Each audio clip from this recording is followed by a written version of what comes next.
Bismillahirrahmanirrahim. Innal hamdalillah nahmaduhu wa nasta'inuhu wa nastaghfiruh wa na'udzu billahi min shururi anfusina wa sayyiati a'malina. Man yahdihillahu fala mudilla lahu wa man yudlil fala hadiya lahu. Asyhadu an la ilaha illallah wahdahu rabbi la syarika lahu wa asyhadu anna Muhammadan abduhu wa rasuluhu alladzi la nabiyya ba'dah, amma ba'du. Baik, perhatikan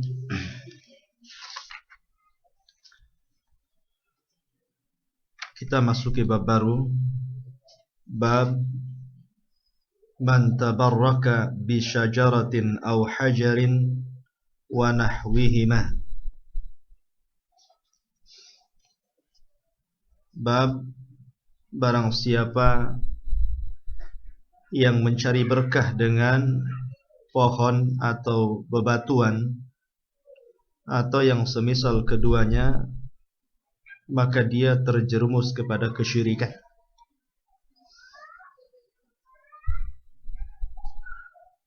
Taib. Man tabarraka, barang siapa yang mencari berkah. Berkah itu diambil dari dua makna. Bisa diambil dari birkah, artinya kolam, atau buruk, artinya tempat minum unta. Itu secara bahasa. Barakah itu artinya diambil dari buruk, tempat minum unta, atau birkah. Birkah itu kolam yang banyak airnya. Dan kedua-duanya ada kemiripan, karena arti berkah itu sendiri artinya subutuhu subutul khair wa mulazamatuhu, tetapnya kebaikan dan langgengnya kebaikan itu di tempat tersebut. Ibaratnya sebuah tempat wadah air, maka air ketika dituangkan di situ dia tidak akan tumpah. Maka keberkahan itu seperti itu, tetapnya kebaikan pada tempat itu.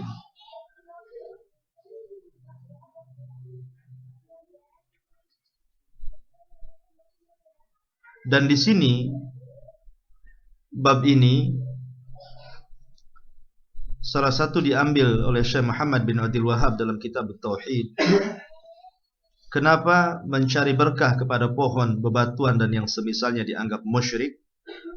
Karena berkah itu datang dari Allah Subhanahu wa ta'ala. Makhluk tidak bisa mendatangkan berkah. Maka antum jangan mengatakan kepada orang yang datang ke rumah antum, kedatangan antum ini membawa berkah. Enggak boleh. Ucapan seperti ini haram hukumnya. Kedatangan antum kemari, subhanallah, membawa berkah. Sering kita mendengar kalimat ini. Kalau antum seorang ahli tauhid, jangan katakan ini. Karena keberkahan itu milik Allah Azza wa Jalla. Manusia tidak bisa mendatangkan berkah kecuali karena keberkahan itu diberikan oleh Allah Subhanahu wa ta'ala. Taib. Di antara yang mendasari bab ini, Syekh Muhammad bin Abdul Wahhab rahimahullahu ta'ala mengambil sebuah ayat dalam surat An-Najm ayat ke-19 sampai 23. A'udzu billahi minasyaitonir rajim. Afara'aitumul lata wal uzza wa manata ats-tsalitsata al-ukhra alakumudz dzakaru wa lahul untha tilka idzan qismatun dijah. In hiya illa asma'un sammaitumuha antum wa aba'ukum ma anzalallahu biha min sultan iyattabi'una illa dhann wa ma tahwal anfus wa laqad ja'ahum mir rabbihimul huda. Maka apakah pantas kalian orang-orang musyrik menganggap sebagian anak perempuan Allah Azza wa Jalla, yakni Lata dan Uzza, dan terakhir Manah yang ketiganya. Apakah patut untuk kalian anak laki-laki sedangkan untuk Allah anak perempuan? Yang demikian itu adalah suatu pembagian yang tidak adil. Itu tidak lain hanyalah nama-nama yang kalian dan bapak-bapak kalian mengada-adakannya. Allah tidak menurunkan suatu keterangan pun untuk menyembahnya. Mereka tidak lain hanyalah mengikuti sangkaan-sangkaan saja dan apa yang diinginkan oleh hawa nafsunya. Dan sesungguhnya telah datang petunjuk kepada mereka langsung dari Rabb mereka. Khotufidin yang dimuliakan Allah Azza wa Jal, apa korelasi ayat ini dengan bab? Dahulu orang-orang jahiliyah sebelum kedatangan Islam kepada mereka, maka inilah sesembahan-sesembahan yang dianggap oleh orang-orang jahiliyah itu sebagai tempat-tempat yang penuh dengan berkah. Maka mereka datang ke Lata, ke Uzza, ke Manat untuk diambil berkahnya. Dan mereka menganggap bahwa Lata, Uzza, Manat itu adalah anak-anak perempuan Allah Subhanahu wa ta'ala. Ketika orang-orang Nasrani menganggap Isa itu anak laki-laki Allah Azza wa Jal, maka orang-orang musyrik menganggap bahwa Lata, Uzza, dan Manat itu anak-anak perempuan Allah Azza wa Jal. Karena mereka adalah anak-anak dari perempuan Allah Azza wa Jal, maka mereka mengambil berkah di situ.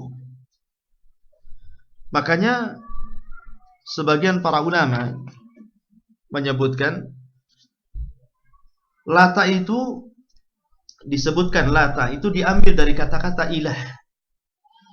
Jadi mudzakarnya ilah, muannasnya itu Lata. Kalau Uzza itu dari Aziz. Salah satu nama Allah Azza wa Jalla Al-Aziz. Kalau dalam bahasa Arab, muannasnya perempuannya itu Uzza. Ya. Jadi mereka menganggap Uzza itu dari Aziz dan Lata itu dari ilah. Makanya Allah Subhanahu wa ta'ala bantah dalam ayat ini. Adapun disebutkan mungkin dalam buku yang antum pegang, Lata adalah batu putih yang terletak di antara kota Mekah dan Taif. Jadi Lata itu disebutkan dia adalah sakhratun baydha. Dia adalah batu putih. Jadi mangkushatun 'alaiha, yang ada ukirannya, ya. Dan itu terletak di antara Mekah dan Taif. Dia memiliki astar. Astar itu maksudnya batu itu dikelilingi oleh kain, ditutup oleh kain. Dan biasa kuburan-kuburan wali kan biasanya ada kain putih gitu kan. Nah, jadi Lata juga demikian. Jadi ditutup oleh kain putih sebagai astar, sitar gitu kan. Dan juga memiliki sadana. Sadana itu juru kuncinya. Jadi nggak sembarang ke si Lata ini, kecuali harus menemui sadanahnya, juru kuncinya. Lah batu ini ikhwatul fiddin yang dimuliakan Allah Azza wa Jalla tidak dihancurkan oleh Nabi SAW kecuali setelah orang-orang Taif masuk Islam. Lah yang menghancurkan batu ini Nabi SAW ketika itu menyuruh sahabat Mughirah bin Syu'bah untuk menghancurkan patung ini. Intinya bahwa Lata itu berupa batu. Berupa batu yang berwarna putih dan banyak ukirannya. Kemudian dia dikelilingi oleh hijab dan ada juru kuncinya. Dan itu didatangi oleh penduduk Taif untuk diambil berkahnya. Adapun Uzza dikatakan oleh Imam Ibnu Jarir At-Tabari rahimahullah ta'ala, kalau Lata adalah batu, Uzza ini pohon. Bayangkan, anak-anak perempuan Allah ada yang batu, ada yang pohon, kan aneh gitu kan. Jadi Uzza ini adalah pohon yang terletak juga di antara Mekah dan Taif juga. Dia juga memiliki astar, jadi dikelilingi kain gitu. Dikelilingi kain. Dan dia terletak di kebun kurma. Ya, Uzza ini. Lah dahulunya Uzza ini dijelaskan oleh para ulama hanya ada satu pohon saja. Kemudian dibangun di sekitarnya 3 pohon. Jadi tambah lagi pohonnya gitu. Jadi yang diambil berkah itu cuma 1, tapi kemudian dibuat lagi 2 pohon di situ. Tujuannya ya tentu untuk mengalap berkah. Takut mungkin satu pohon mati kan, yang satu hidup gitu kan. Dan subhanallah ikhwatu fiddin, apa yang diikuti orang-orang jahiliyah itu diikuti orang zaman sekarang. Dahulu saya masih kecil itu pohon beringin itu pohon yang sangat keramat gitu kan. Sampai kalau ada pohon beringin di lapangan itu mesti ada sesajennya di situ. Nah ini tradisi-tradisi orang-orang jahiliyah. Bahkan sampai hari ini kalau antum ke Jogja ada 2 pohon di situ kan. Ada 2 pohon di lapangan. Ya, yang konon katanya kalau ditutup matanya, kemudian diputar-putar, kemudian suruh jalan kan gitu. Minta apa yang antum minta. Kalau antum pas jalannya masuk di situ, konon katanya dikabulkan. Tapi tidak baik berhasil karena udah pusing dulu kan. Putar-putar dulu orangnya kan. Nah, nanti dia meraba-raba entah kemana, entah orang ditabrak gitu kan, entah sampai jalan raya jalannya itu kan. Tapi keyakinan ini masih ada. Padahal Islam sudah datang kepada kita. Jadi kita Muhammad sallallahu alaihi wasallam sudah sampai kepada kita hadis-hadisnya. Lah ikhwatu fiddin yang dimuliakan Allah Azza wa Jalla. Lah Abu Sufyan ketika hari Uhud, beliau berbangga dengan Uzza. Jadi Abu Sufyan dalam perang Uhud itu belum masuk Islam, karena Abu Sufyan ini masuk Islamnya belakangan. Bahkan Hindun, istrinya yang telah mencobak-cabik membedel perutnya Hamzah, salah satu paman Nabi sallallahu alaihi wasallam. Dia pun masuk Islam belakangan kan. Sebenarnya Nabi sallallahu alaihi wasallam kalau boleh dikatakan sakit hati, Nabi dia manusia. Makanya pembunuh Hamzah Wahsy, ketika dia masuk Islam, Nabi tidak mau melihat mukanya. Dan Nabi menyuruh kalau hadir di majelis taklim itu untuk suruh paling belakang. Karena teringat pamannya Hamzah. Sehingga itu menjadikan Wahsy kemudian ingin membalas kesalahannya.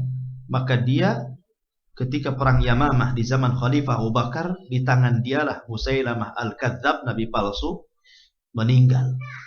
Dia orang yang membunuh manusia terbaik dalam Islam, dan dia pula yang membunuh manusia terjelek, Musailamah Al-Kadzab.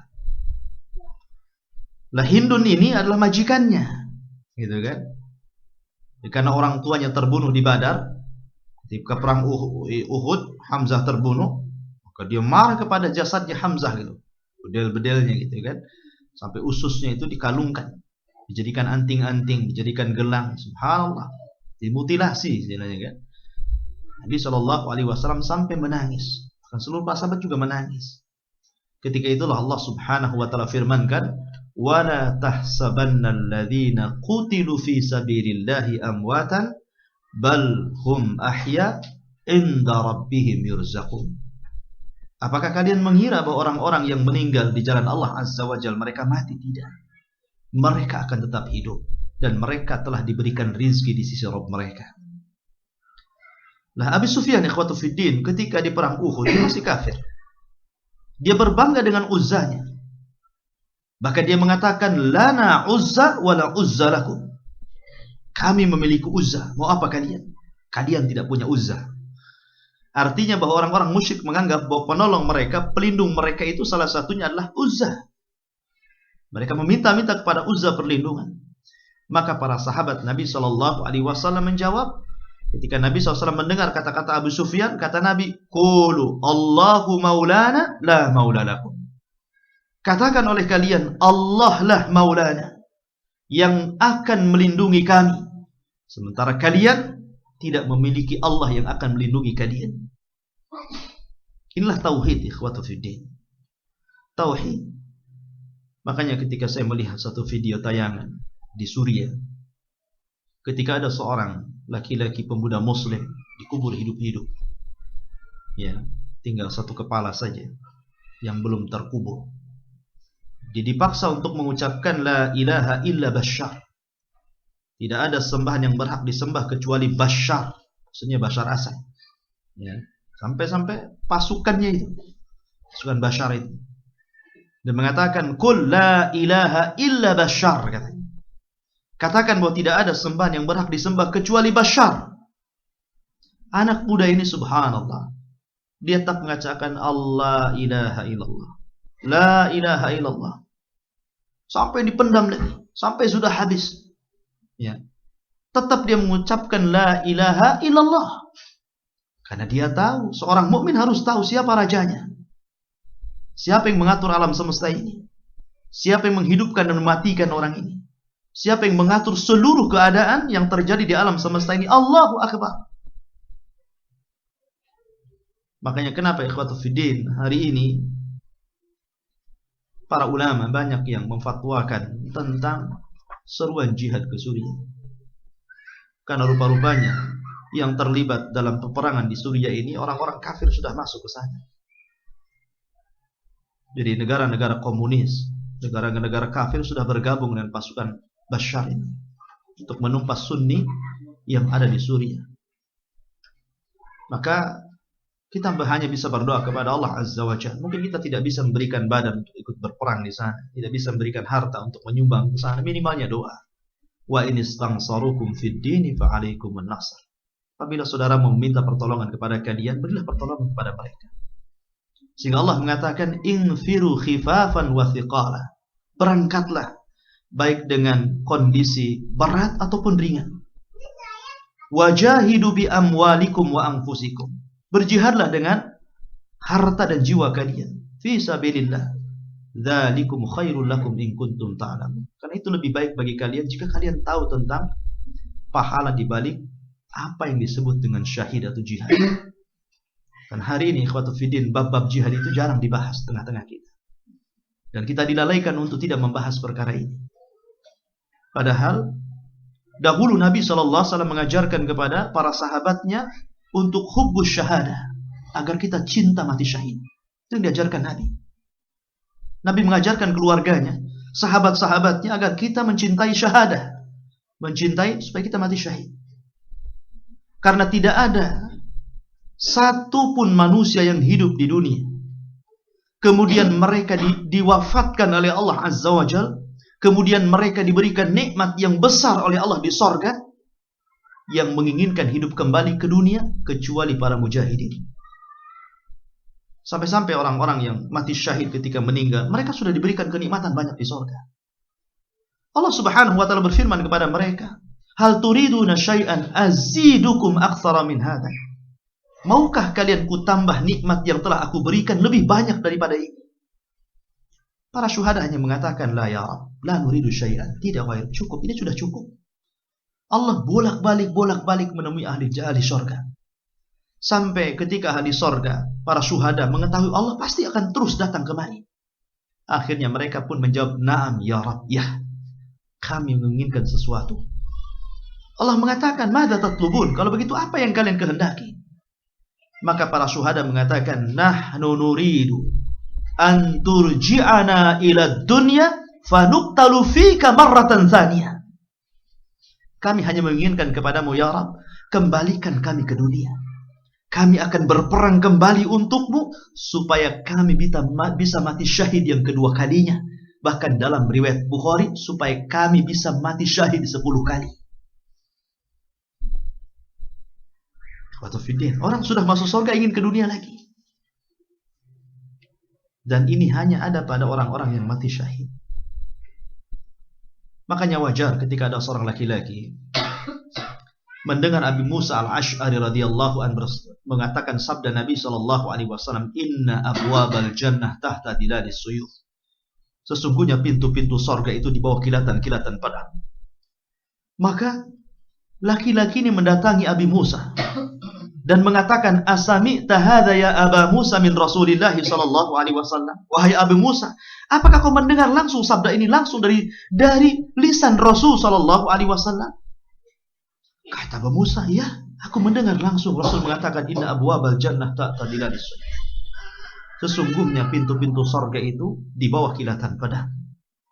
Maka laki-laki ini langsung pulang ke rumahnya. Dia ambil baju besinya, dia ambil pedangnya, kemudian dia langsung bergabung dengan pasukan. Kemudian Allah takdirkan dia mati syahid. Sampai dahulu ikhwatu fiddin, di zaman salaf, ada seorang laki-laki yang hidupnya dihabiskan untuk maksiat. Laki-laki ini dihabiskan hidupnya untuk maksiat. Tidak pernah detik-detiknya kecuali maksiat kepada Allah Azza wa Jalla.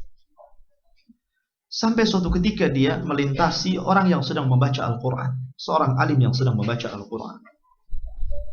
Salah satunya ayat yang dibaca adalah menyadarkan orang ini agar jangan melampau dalam maksiat. Tapi jangan pula putus asa untuk tidak bertobat. Karena Allah berfirman, "La taqnatu min rahmatillah." Jangan kalian putus asa dengan kasih sayang Allah. Fa innallaha yaghfiru dzunuba jami'a. Karena Allah zat yang memberi ampun kepada seluruh hamba-hambanya.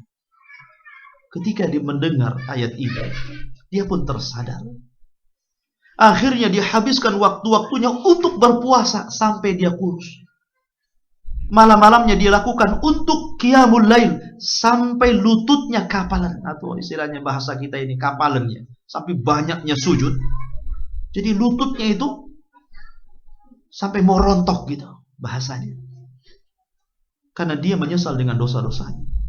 Dan dia tidak pernah membaca Al-Quran. Sampai suatu ketika dia termenung sendirian dan mengatakan, sungguh salat malam, puasa, baca Quranku, walaupun terus menerus ini belum bisa, terlalu lama untuk menghapuskan dosaku. Kalau aku harus menghapuskan dosa dengan cara seperti ini, terlalu lama. Akhirnya dia teringat sabda Nabi SAW, "Inna abwabal jannah tahta dilalis suyuf." Sesungguhnya pintu-pintu sorga itu di bawah kilatan-kilatan pedang. Dan ikhwatu fiddin, setiap tetesan mujahid itu diampuni dosanya, mengalir dengan tetesan darahnya. Setiap dosa orang-orang yang ikut jihad itu mengalir dengan tetesan darahnya. Bahkan seorang mujahid ketika dia syahid tidak difitnah dalam kuburnya. Kata Nabi SAW, "Kafa bi barakatis suyuf ala ru'usihim fitnah." Cukuplah kilatan-kilatan pedang yang ada di kepala mereka itu fitnah bagi mereka. Jadi tidak ada fitnah lagi bagi mereka di kuburan mereka. Bahkan ada yang mengatakan sebelum ruhnya dicabut, seorang mujahid itu sudah melihat tempatnya di sorga. Dalam riwayat, ketika seorang mujahid dicabut ruhnya, dia tidak merasakan rasa sakit. Bahkan sudah digambarkan bagaimana tempatnya di sorga. Makanya anak muda ini ketika mendengar bahwa kilatan-kilatan pedang adalah salah satu pembuka pintu-pintu sorga, maka dia langsung daftar dalam pasukan yang ketika itu kaum muslimin hendak melawan orang-orang Romawi. Dan ketika itu kebetulan perangnya bukan perang darat, tapi perang laut. Jadi perang di atas kapal. Maka laki-laki ini, dia pun kemudian ketika melihat ada di kapal, di depannya ada kapal musuh dengan banyak pasukan, dia langsung tanggalkan baju besinya, dia ambil pedangnya, dia loncat dari kapalnya. Kemudian dia berenang sampai ke kapal musuh. Subhanallah, laki-laki ini pemberani. Dia bertarung habis-habisan. Sampai orang banyak yang di kapal itu tidak bisa mengalahkan dia. Sampai orang-orang yang ada di kapal pasukan ini ketakutan sehingga mepet ke ujung kapal. Akhirnya kapalnya oleng, kemudian jungkir balik. Mati semuanya. Termasuk juga dia. Subhanallah, dia membunuh banyak orang itu. Ya kan? Ketika tidak sanggup lagi melawan dia, akhirnya orang itu pada lari ke pojok kapal. Ya, kapalnya bisa oleng. Akhirnya terbalik, mati semuanya. Begitulah ulama-ulama salaf ikhwata fillah mengajarkan kita untuk hubbus syahadah, agar kita cinta kepada mati syahid. Makanya Rasul wajar mengatakan, "Malam yaghzu wa la yakhtur bi balihi al-ghazwa mata ala syu'batin minan nifaq." Siapa yang tidak ikut berperang. Bahkan dalam hatinya tidak ada sedikit terbentik untuk ikut perang. Maka kalau dia mati di atas cabang kemunafikan. Artinya, saudara-saudara kita, subhanallah ikhwata fiddin. Bahkan saya melihat satu YouTube itu. Ada seorang gadis yang diperkosa oleh 100 pasukan Bashar. Dan diperkosa, dilihat oleh seluruh kaum muslimin yang ada di bilik-bilik rumah mereka. Mereka hanya bisa melihat dari luar. Karena kalau mereka menolong, mereka ditembak. Sehingga setelah diperkosa, kemudian dibiarkan begitu saja di tengah jalan. Dan mereka hanya bisa melihat di jendela-jendela rumah mereka. Bayangkan, hanya melihat di jendela saja. Ketika ada anak muda yang hendak menolongnya, dia pun ditembakkan sampai mati. Nah, ini yang terjadi di Suriah, ikhwatu fiddin. Kalau dulu mungkin peperangan antara Sunni dan Syiah Safawiyah. Kalau seandainya Safawiyah ini sampai menguasai Suriah, ikhwan, bukan tidak mungkin dia akan menyerang negara-negara Islam Arab yang lainnya, termasuk juga kita di sini. Karena catatan Safawiyah, orang-orang Syiah Safawiyah itu dari dulu sampai sekarang, kekejaman mereka kepada ahli sunnah itu tidak pernah hilang dalam ingatan. Apalagi sekarang mereka bergabung dengan Barat. Saya mendengar Cina juga sudah ikut. Bahkan negara-negara komunis sudah bergabung. Mereka mengirim pasukannya, mengirim senjata-senjatanya, mengirim kekuatan mereka untuk menghabiskan Sunni yang ada di Suriah hari ini. Sehingga wajar kalau seandainya para ulama Mesir, ulama Saudi, dan ulama-ulama ahli sunnah di daratan Timur Tengah, mereka memfatwakan anjuran untuk jihad di jalan Allah Azza wa Jalla. Karena mereka saudara kita, ikhwatu fiddin. Mereka bukan siapa-siapa kita, mereka saudara kita. Dan hendaklah kita minimalnya doa.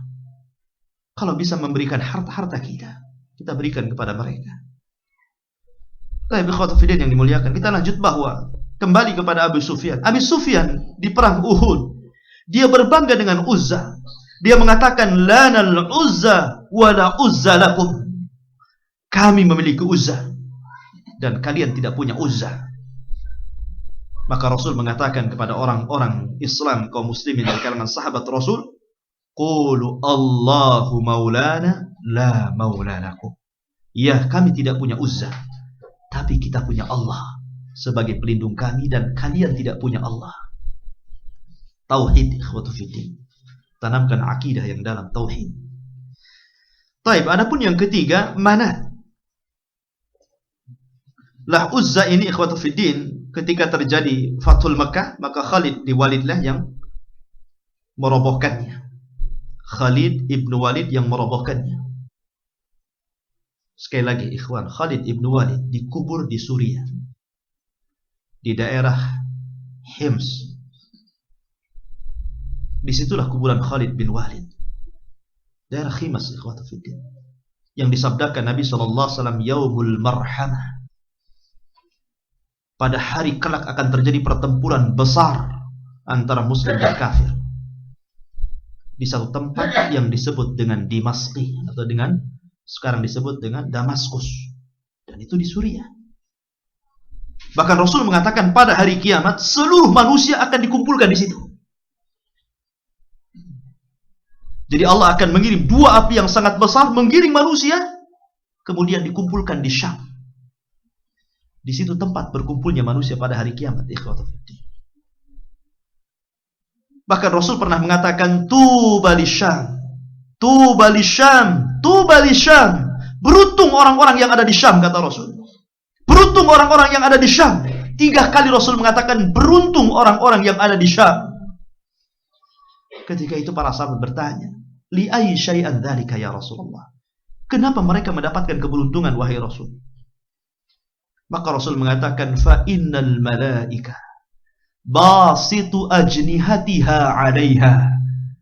Karena sesungguhnya para malaikat rahmat, fa innal malaikata rahmah. Karena sesungguhnya para malaikat yang membawa rahmat sedang mengepak-ngepakkan sayapnya di atas negeri Syam. Dan Khalid ibn Walid dikubur di Hims. Bahkan catatan sejarah ikhwatu fiddin, lebih dari 900 para sahabat, bukan sedikit. 900 para sahabat lebih. Mereka berangkat ke Syam. Anda ingat Bilal ibn Rabah? Seorang muadzin Islam yang namanya dalam deretan orang-orang yang dijamin masuk surga atas lisan Rasul sallallahu alaihi wasallam. Dia meninggal di Syam. Ubadah bin Samit, guru besar Al-Quran yang mengajarkan Al-Quran kepada para sahabat Rasul, dia pun ke Syam. Bahkan panglima tertinggi baik di masa jahiliyah atau ketika Islam, dalam setiap peperangan tidak pernah terkalahkan, Khalid ibn Walid yang menghancurkan patung Uzzah, bahkan kuburannya ada di Hims. Seandainya para sahabat itu bangkit di zaman sekarang, melihat anak cucu mereka sedang dibantai, saya yakin Khalid tidak akan tinggal diam. Saya yakin Bilal ibn Rabah dan juga 900 para sahabat yang pernah hijrah ke Syam, mereka akan membela tanah suci itu. Karena tidak ada satupun dalil yang menjelaskan tentang keutamaan sebuah daerah kecuali Mekah, Madinah, dan Syam. Negeri yang disucikan Allah Azza wa Jalla. Dan sekarang kekacauan mulai timbul. Sadaqah Rasulullah yang mengatakan, dzalika yaumul marham, hari itu akan datang. Sekarang kafir bergabung dengan kafirnya. Karena Allah mengatakan tahsabuhum jami'a, kau lihat mereka berkumpul walaupun hati mereka bercerai-berai. Tapi untuk memerangi umat Islam mereka akan berkumpul. Seandainya sekali lagi orang-orang Safawiyah Bashar ini bisa menguasai negeri Syam, bukan tidak mungkin mereka akan menyerang Saudi, negeri-negeri Islam, negeri-negeri ahli sunnah, bahkan sampai kepada kita. Makanya ada seorang ulama pernah menasihati, dia seorang ulama Syam, seorang ulama Suriah, mengatakan, jangan bertindak seperti kami di sini. Kami dahulu membiarkan orang-orang Syiah berkembang, bahkan kami bersaudara dengan mereka, menikahkan putra-putra kami dengan mereka, karena kami menganggap mereka tidak akan membunuh kami. Tapi hari ini berbeda kondisinya. Rupanya mereka sudah memecah Suriah, dan pada akhirnya hari ini sebuah tragedi terjadi, dan peta itu sudah mereka mainkan. Kalau kalian sama seperti kami di Suriah, maka tunggu bahwa pedang-pedang mereka juga akan menghunus kalian di negeri kalian Indonesia. Nah, ini terjadi, ikhwatafidin. Khalid ibn Walid adalah seorang sahabat dan berada di sana kuburannya di Suriah, di kota Hims. Lah dialah yang menghancurkan patung dari pohon yang disembah oleh orang-orang Taif, yakni Uzzah. Ketika terjadi Fathul Mekah, Nabi menyuruh Khalid untuk menghancurkan Uzzah ini. Adapun Manat juga berupa batu. Manat ini sama dengan Lata. Dia berupa batu. Lah batu Manat ini dijelaskan bahwa dia berada di kabilah Qudayd, di antara Mekah dan Madinah. Dan orang-orang Khuza'ah dan juga Aus serta Khazraj. Aus dan Khazraj ini adalah kabilah Mekah, kabilah Madinah yang belakangan mereka menjadi orang-orang Ansar. Tapi di masa jahiliyah, orang-orang Aus dan Khazraj serta Khuza'ah ini, mereka sangat mengagungkan patung Manat ini. Di sebelum Allah memberikan hidayah kepada bangsa Aus dan Khazraj yang kemudian menjadi orang-orang Ansar, pengikut Nabi SAW. Dahulu di zaman jahiliyah, mereka lah yang mengagungkan patung Manat ini. Dan ahli Madinah yang mereka beragama musyrikun selain Yahudi dan Nasrani, mereka mengagungkan patung Manat ini. Dikatakan disebut Manat oleh Syekh Al-Usaih karena mereka sering menyembelih kurban di atas batu itu.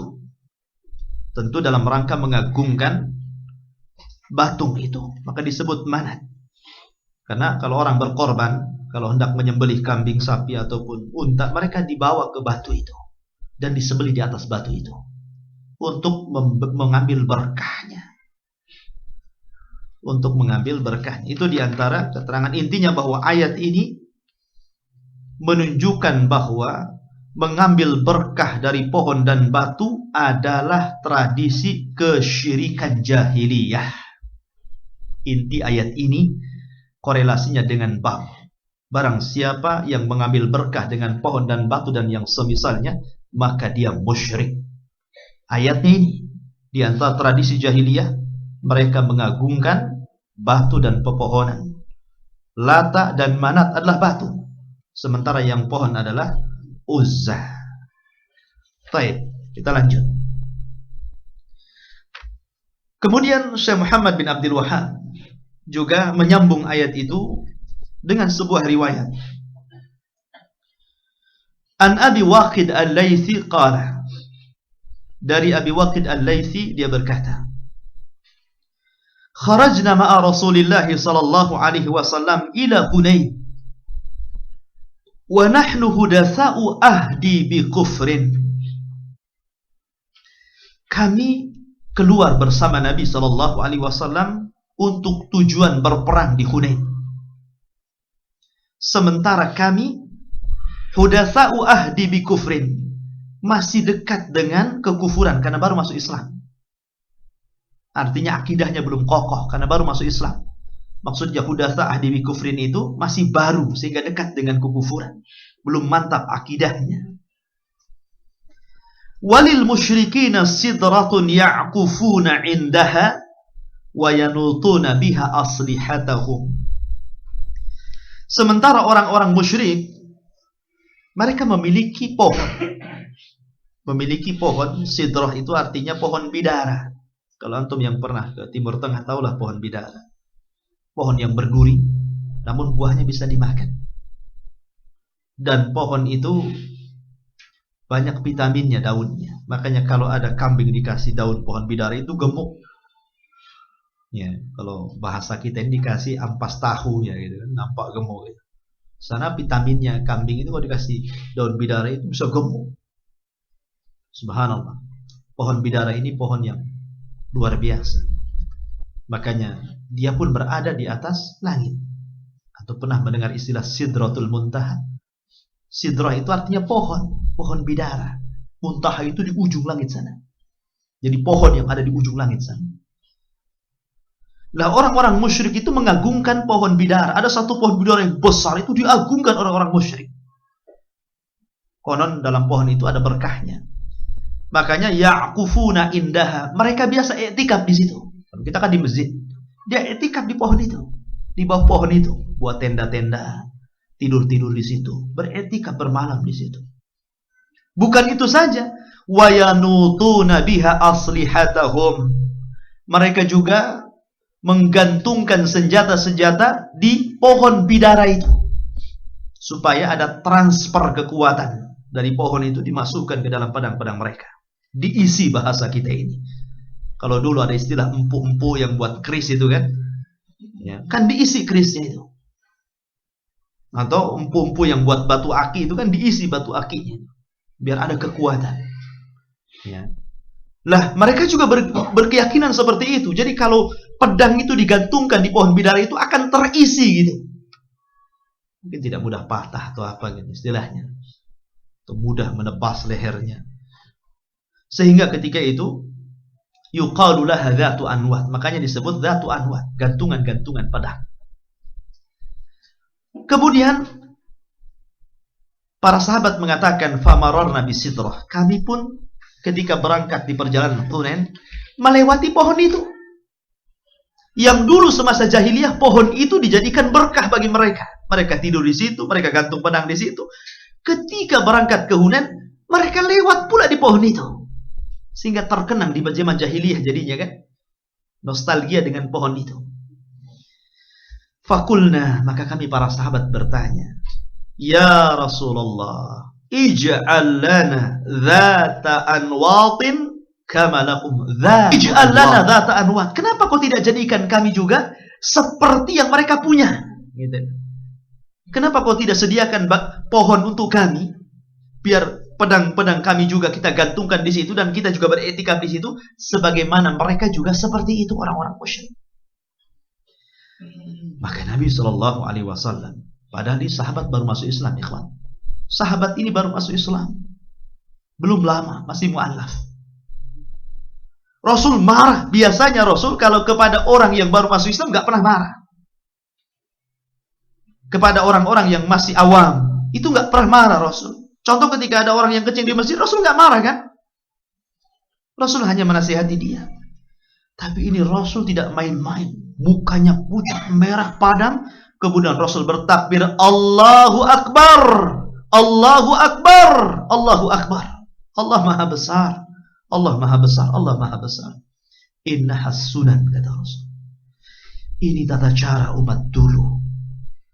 Qultum walladhi nafsi biyadi. Saya katakan kepada kalian, demi zat yang jiwaku berada di tangannya.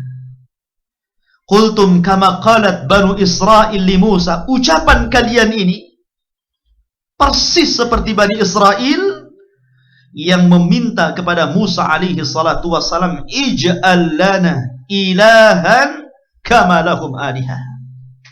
Ij'al lana ilahan kama lahum alihah. Pilihkan untuk kami sesembahan sebagaimana mereka memiliki sesembahan. Pilihkan untuk kami sesembahan. Mana yang layak kami sembah, mana yang layak kami ambil berkahnya, mana yang layak kami ambil kebaikannya, sebagaimana mereka juga punya sesembahan yang diambil berkah dan kebaikannya.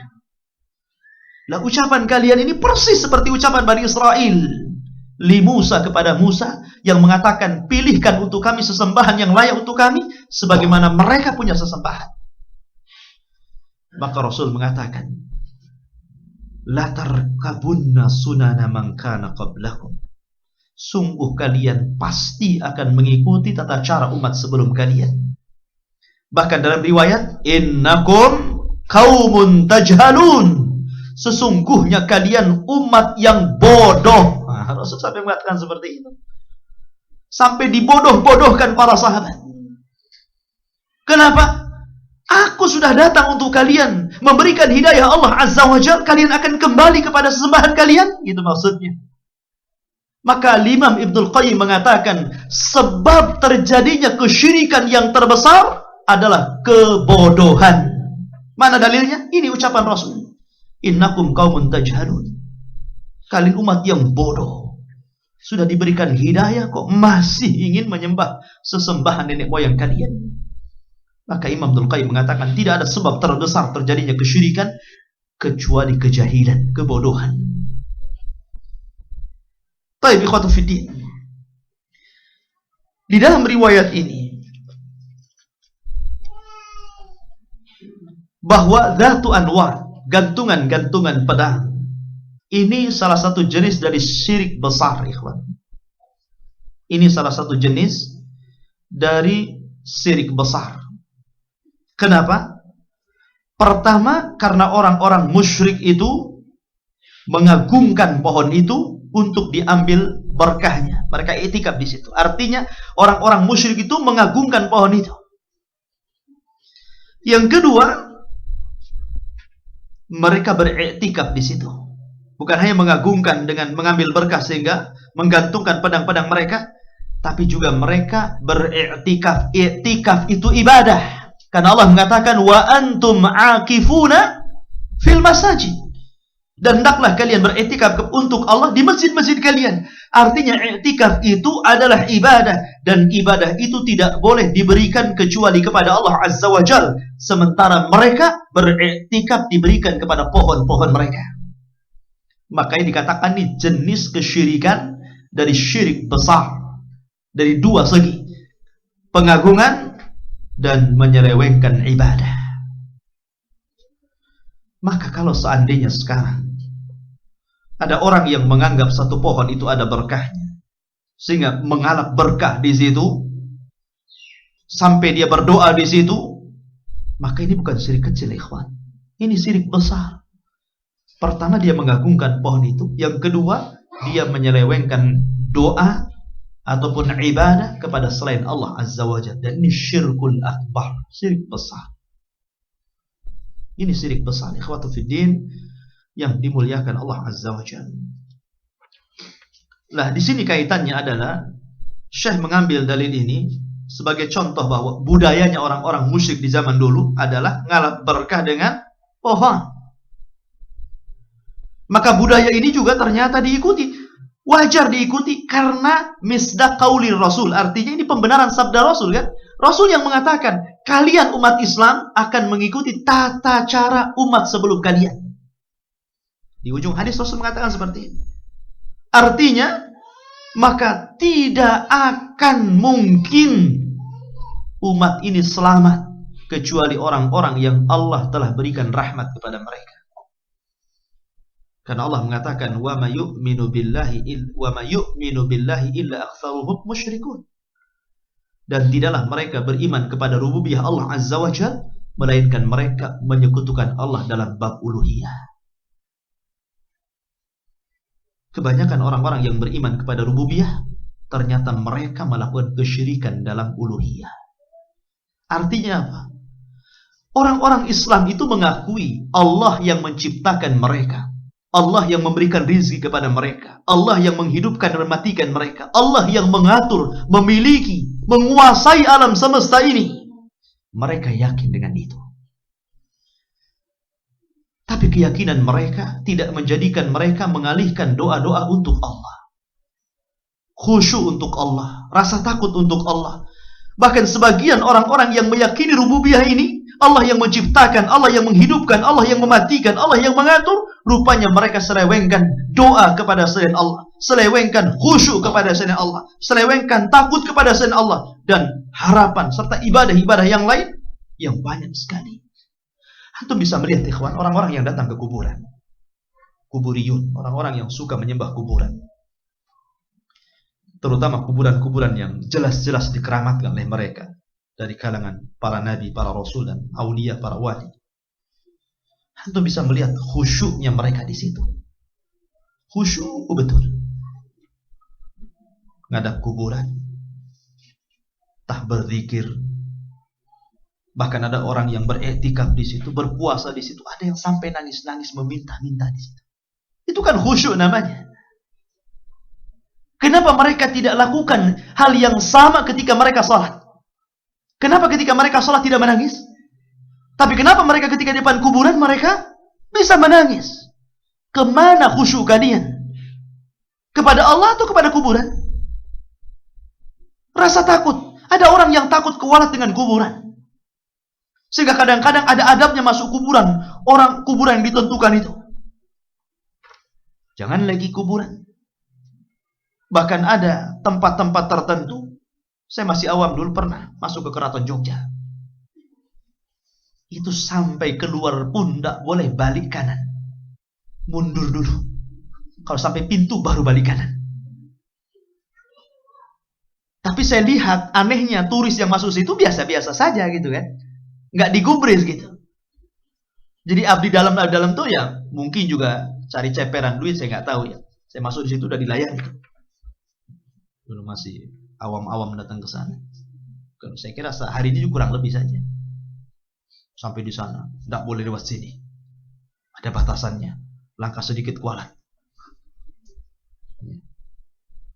Nanti disuruh nyembah dulu dari kejauhan. Gini-gini kan. Kalau enggak kualat juga. Ada benda-benda yang nggak boleh ditengok. Subhanallah ikhwata fiddin yang dimuliakan Allah Azza wa Jalla. Mereka menanamkan rasa takut. Orang ditakut-takuti untuk takut kepada hal-hal yang seperti ini. Diceritakan dengan cerita-cerita aneh di situ. Cerita yang memang menyeramkan gitu. Sampai ada satu ruangan nggak boleh berdoa. Ada ruangan boleh berdoa. Ada satu ruangan nggak boleh ngomong. Ya, ini apa coba? Orang ditanamkan rasa takut di situ. Allah mengatakan wala takhafuhum wa khafuni wala tahsyauhum wakhshauni, kata Allah. Jangan takut kepada mereka selain Allah Azza wa Jalla. Takutlah kepada aku. Tapi orang-orang ini menanamkan kalau akidah mereka bukan Islam, lakum dinukum waliyadillah. Agama kalian ambil dengan keyakinan kalian, agama saya dengan keyakinan saya. Tapi rupanya mereka juga sebagiannya muslim, ikhwan. Nah, kalau muslim kita tidak mungkin tidak angkat bicara karena ini kemungkaran. Maka gimana kita lah seperti ini juga ikhwatu fillah, yang seharusnya i'tikaf diberikan kepada Allah, ya berikan kepada pohon. Yang seharusnya doa diberikan kepada Allah, diberikan kepada pohon. Yang seharusnya berkah itu meminta kepada Allah, tahu-tahu meminta kepada pohon. Jangan lagi seperti itu. Kalimat yang dalam mukadimah saja, kedatanganmu memberkah, ini sudah haram hukumnya. Itu yang paling rendah, yang sering diucapkan orang-orang. Subhanallah. Antum datang ini berkah kami di sini. Ini menjurus kepada kesyirikan. Apalagi betul-betul minta berkah kan gitu. Memang ada waktu-waktu, tempat-tempat, benda-benda, manusia-manusia yang Allah Subhanahu wa taala berikan berkah kepada mereka. Tapi berkah itu tidak bisa dipindah. Ingat itu. Berkah itu tidak bisa dipindah. Kebaikan itu tidak bisa dipindah. Contoh. Ketika Allah Subhanahu wa taala mengatakan bahwa Ka'bah itu memiliki berkah di situ. Bi Bakkah mubarakah, kata Nabiullah Ibrahim, di Mekah yang penuh berkah. Bukan berarti kalau antum haji atau umroh ke sana kemudian antum kantongi pasirnya. Nah, ini pasir haram ini. Saya bawa pulang saja. Ini kerikil-kerikilnya saya bawa balik saja. Bisa diambil berkahnya begitu? Tidak bisa. Keberkahan itu tidak mungkin bisa berpindah. Dan keberkahan itu hanya ada di situ saja. Walaupun antum congkel Hajar Aswad, antum bawa ke sini, dia tidak jadi berkah lagi. Dan tidak mungkin juga rumah ini jadi Mekah. Gara-gara dipindah ke sini. Karena Hajar Aswad itu keberkahannya bukan zatnya. Tapi keberkahan Hajar Aswad itu karena mengikuti Rasul ketika menciumnya. Bukan zatnya, bukan batunya. Makanya Umar bin Khattab, manusia paling cerdas. Tidak ada secerdas Umar, ikhwan. Cerdas sekali Umar itu. Setiap untaian kata-katanya hampir-hampir menurunkan wahyu. Hadats Umar itu. Banyak perkataan dia yang menjadikan Allah turunkan wahyu. Contoh, diharamkannya khamar, diwajibkannya hijab, dilarangnya berdoa kepada orang-orang munafik yang kafir, dibunuhnya para tawanan Badar, dan banyak. Tapi ketika berhadapan dengan Hajar Aswad, dia letakkan kecerdasannya dan dia katakan, wahai batu, inni la a'lamu annaka la tadhurru wa la tanfa. Heh batu, kau ini hanya batu saja. Aku yakin tidak ada manfaat dan kau juga tidak mungkin mendatangkan madarat. Falaula anni ra'aitu Rasulullah SAW qabbalaka ma qabbaltuka. Seandainya aku tidak melihat Rasul mencium kamu, buat apa aku cium kamu gitu. Namun sayang Rasul mencium kamu, aku cium juga kamu. Artinya bukan batunya. Berkahnya itu bukan di batunya, tapi berkahnya itu mengikuti Nabi. Karena Nabi mencium batu, maka kita ikut mencium karena mengikuti Nabi. Itulah berkahnya di situ.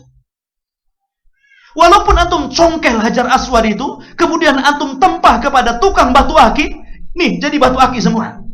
Jadi berapa terserah. Antum pakai satu-satu batu akik Hajar Aswad, nggak akan ada berkahnya. Karena bukan di batunya, tapi menciumnya, dan menciumnya pun bukan di sini, harus di sana setelah tawaf.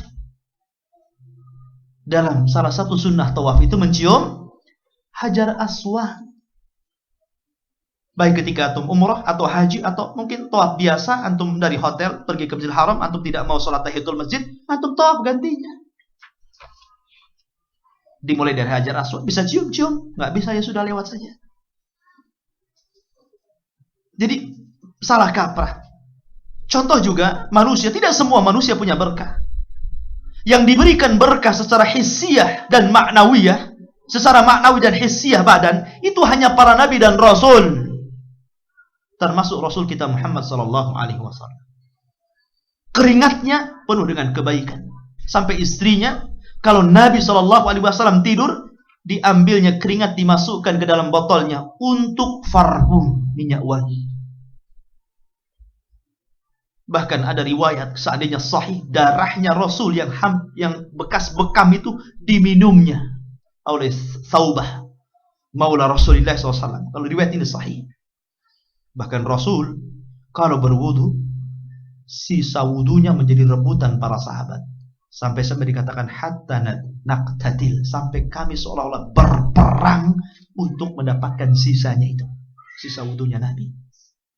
Bahkan rambutnya Nabi setiap dicukur, rebutan para sahabat untuk mengambil helaiannya. Makanya salah satunya Khalid mengambil beberapa helai, kemudian diletakkan di sorbannya. Ketika berperang, sorbannya jatuh. Maka dia pertahankan sorbannya, dia bunuh musuh. Sampai-sampai orang mengatakan, ya Khalid, kau berjihad untuk sorban atau untuk fisabilillah?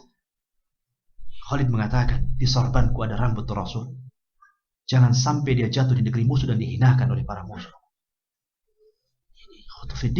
Keberkahan Nabi tidak ada masalah. Tapi selain Nabi tidak ada. Tidak ada sepeninggal Nabi orang yang mengambil bekas mandi dan wudunya Abu Bakar, atau Umar, atau Utsman, atau Ali. Tidak ada. Tidak ada satupun para sahabat mengambil keringatnya Abu Bakar, mengambil rambutnya Abu Bakar, mengambil bekas wudunya Abu Bakar. Bahkan Rasul kalau berludah, ludahnya menempel di salah satu jasad para sahabat, maka dia dilap-lapkan seluruh tubuhnya. Dan tidak pernah ada orang yang meminta ludahnya Abu Bakar. Apalagi ludah antum. Kalau Abu Bakar saja, tidak ada berkahnya di sini. Bagaimana mungkin sekarang tokoh-tokoh agama, para kiai lah saya katakan, para ustaz, para muballigh, mengajarkan orang-orangnya, anak-anak didiknya untuk mengalap berkah dari dirinya. Diajarkan supaya bekas minumnya diambil. Tuh tengok Pak Kiai, mudah-mudahan gak habis minumnya. Sampai bekas makannya pun rebutan. Sampai ada kisah, ada seorang santri ikut kiainya. Biasa sebelum berceramah, kiai ini meminta makanan. Dia minta sama sahibul bait untuk dibuatkan sop kepala kambing. Santri senang. Sop kepala kambing ini besar, pasti banyak sisanya. Ditunggunya Pak Kiai makan. Dalam hatinya, mudah-mudahan tidak habis. Mudah-mudahan tidak habis. Allah takdirkan habis satu kepala. Kata santrinya, Pak Kiai kalau kurang kepala saya saja. Ya. Artinya di sini ikhwatu fiddin, kisah-kisah seperti ini boleh jadi ini karena tradisi orang-orang jahiliyah itu masih ada di zaman sekarang. Makanya Rasul mengatakan tidak mungkin terjadi hari kiamat sampai sebagian kabilah orang-orang Islam mengikuti tradisi musyrikin. Dan itu kenyataan. Nabi SAW bersabda seperti itu. Wallahu a'lam bishawab. Kira cukup kita tanya jawab dulu. Silakan. Ya, silakan. Yang daya itikaf di kuburan itu boleh kita anggap mirip dengan mengalap berkah ke pohon, betul? Iya. Ada kelompok orang, jadi alasan mereka gini, mereka itu cuma mengalap berkah, mereka tetap berdoa kepada Allah. Itu alasannya pasti itu gimana? Karena jelas-jelas ngajak mengelilingi kuburan terus berdoa. Iya. Alasan mereka persis seperti alasan orang-orang musyrik. Tidak lebih dan tidak kurang, pas dan mantap. Apa alasan orang-orang musyrik? Ma na'buduhum illa liyuqarribuna ilallahi zulfa. Alasan ini dicatat dalam Al-Quran dan akan dibaca sampai kiamat dibangkitkan. Ini alasan orang musyrik ketika didakwai Nabi. Kenapa kalian menyembah Lata, Uzza, Manat, Hubal? Mereka jawab, ma na'buduhum illa liyuqarribuna ilallahi zulfa. Kami tidak menyembah mereka. Itu jawaban mereka. Kami tidak menyembah mereka, melainkan kami menjadikan Lata, Uzza, Manat, dan Hubal serta patung-patung yang lainnya hanya untuk mendekatkan kami kepada Allah sedekat mungkin. Itu alasan mereka orang-orang musyrik. Maka alasan kita juga sama di zaman sekarang. Saya ini orang yang banyak dosa, setiap hari maksiat, tidak pernah baik, rasanya hina di hadapan Allah Azza wa Jalla. Maka saya harus cari perantara orang yang saleh yang sudah dekat jelas dengan Allah Azza wa Jalla. dan mereka adalah para ulama, para salihin. Maka dicari kuburan para wali untuk mengantarkan keinginannya, maksud dan aspirasinya kepada Allah Azza wa Jalla lewat perantara orang-orang soleh yang ada di kuburan. Itu alasan orang sekarang persis dengan alasan orang-orang di masa itu. Makanya Syekh Muhammad bin Abdul Wahhab dalam kitabnya Nawaqidul Islam pada bab pertama di antara pembatal-pembatal Islam adalah menjadikan antara hamba dengan Allah sebuah wasilah. Jangan samakan Allah dengan makhluk. Kalau antum bertemu dengan presiden kita harus lewat ajudan. Kalau tidak mungkin antum dapat jadwalnya. Allah tidak sama dengan makhluknya. Laisa kamitslihi syai'un. Allah tidak sama dengan makhluknya. Bahkan Allah yang mengatakan di dalam Al-Qur'anul Karim jelas-jelas mengatakan wa idza sa'alaka 'ibadi 'anni fa inni qarib. Apabila hambaku bertanya tentang aku, katakan aku dekat. Tidak perlu perantara. Ujibu da'wata da'i. Saya mengabulkan setiap permintaan hamba-hamba. Bahkan Allah mengatakan di dalam Al-Qur'an, Inna rabbakum ud'uni astajib lakum. Sesungguhnya Rabb kalian mengijabah doa-doa kalian. Artinya Allah akan memberikan secara langsung setiap permintaan kita kepadanya. Tak usah perantara. Bahkan ada hadis yang menakjubkan, hadis yang antum hafal dan sering dengar. Sepertiga malam. Waktu itu kan terbagi tiga. Awal malam, tengah malam, dan sepertiga malam. Dan waktu yang paling baik adalah sepertiga malam. Karena malaikat turun, malaikat menyaksikan. Bukan hanya malaikat turun dan menyaksikan, Allah pun turun secara zatnya dan kebesarannya, tanpa menafikan keberadaannya di atas arsy Allah Azza wa Jalla. Dan Allah katakan, Man yad'uni astajib lakum. Siapa yang berdoa di sepertiga malam ini, aku akan langsung kabulkan doanya. Rasul mengatakan seperti itu. Allah tidak mengatakan carilah perantara untuk kamu biar dekat kepada aku. Tidak ada. Ya. Jadi intinya bahwa apa yang dilakukan atau alasan itu adalah persis seperti, saya tidak perlu jawab. Jawaban saya hanya alasan itu persis seperti alasan orang-orang musyrik. Itu saja. Itulah jawabannya. Sementara orang Islam tidak demikian. Ziarah kubur itu sunnah hukumnya. Dan pernah dilarang, kemudian disunahkan lagi. Akan tetapi yang dimaksud ziarah kubur itu alasan Nabi hanyalah untuk tudzakirukumul maut atau tudzakirukumul akhirah, untuk mengingatkan akhirat atau mengingatkan kematian, itu saja. Dalam rangka untuk itu, tidak untuk yang lain. Dahulu di masa togel kita sering mendengar orang datang ke kuburan-kuburan minta nomor. Sudah haram, musyrik lagi, double dosanya. Ya kan? Nah ini terjadi ikhwatu fiddin yang dimuliakan Allah Azza wa Jalla. Terjadi, dan kesyirikan itu subhanallah. Ini tugas kita semua, tugas saya, tugas antum, dan tugas kita semuanya. Minimalnya bersihkan keluarga kita dari kesyirikan. Itulah nasihat Luqman bin Hakim kepada putranya yang disebutkan dalam surat Luqman. Ya bunayya, la tusyrik billah. Wahai anakku, jangan persekutukan Allah.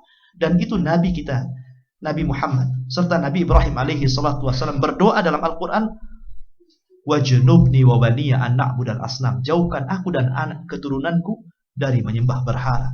Dan Rasul berdoa, Allahumma inni a'udzubika an usyrika bika wa ana a'lam. Ya Allah, aku berlindung kepadamu dari kesyirikan yang saya ketahui. Wa a'udzubika bima la a'lam, dan dari kesyirikan yang aku tidak ketahui. Taib, akhir-akhir ini beredar video seorang ustaz menjelaskan bahwa usia umat Islam adalah 1500 tahun. Apakah benar?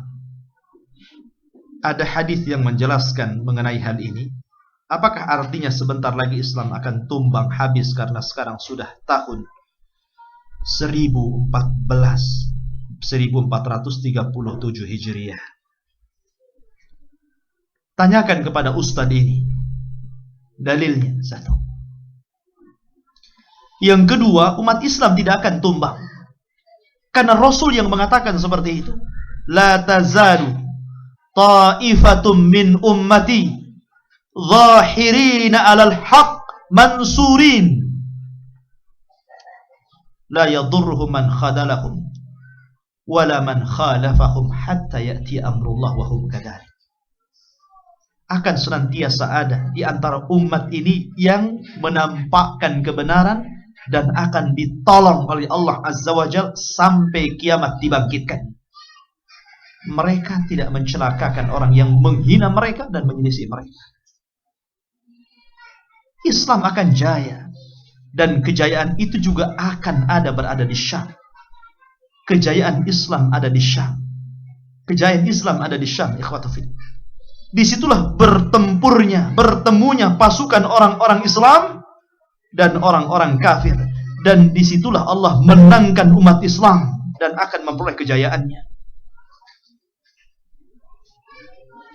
Bukankah kisahnya Imam Muntadhar kita, Imam Mahdi, juga bergerak di daerah sana? Kejayaan Islam akan ada. Islam tidak mungkin mudah untuk dikalahkan, ikhwan. Kalau seandainya genderang perang itu betul-betul dikumandangkan dan seluruh umat Islam bergerak, Rasulullah yang mengatakan, aku diberikan 5 perkara yang tidak pernah diberikan kepada umat sebelum aku. Salah satunya apa? Ketakutan kepada musuhku sejauh jarak perjalanan 1 bulan. Ini tidak pernah diberikan kepada umat sebelumku. Di mana umat Islam diberikan oleh Allah Azza wa Jalla dalam setiap peperangannya, dihinggapkan rasa takut kepada musuh-musuhnya sebelum berperang sejauh perjalanan 1 bulan. Makanya orang-orang kafir ketika berperang mereka mabok dulu, ikhwan, biar hilang rasa takutnya. Kenapa? Inilah yang dikatakan Khalid ibn Walid, kunci kesuksesan adalah nahnu nuhibbul maut kama tuhibbul hayat. Karena kami mencintai kematian sebagaimana kalian mencintai kehidupan. Khalid ibn Walid. Ya. Maka tanyakan kepada ustadz ini yang betul saja gitu. Ya. Wallahu a'lam.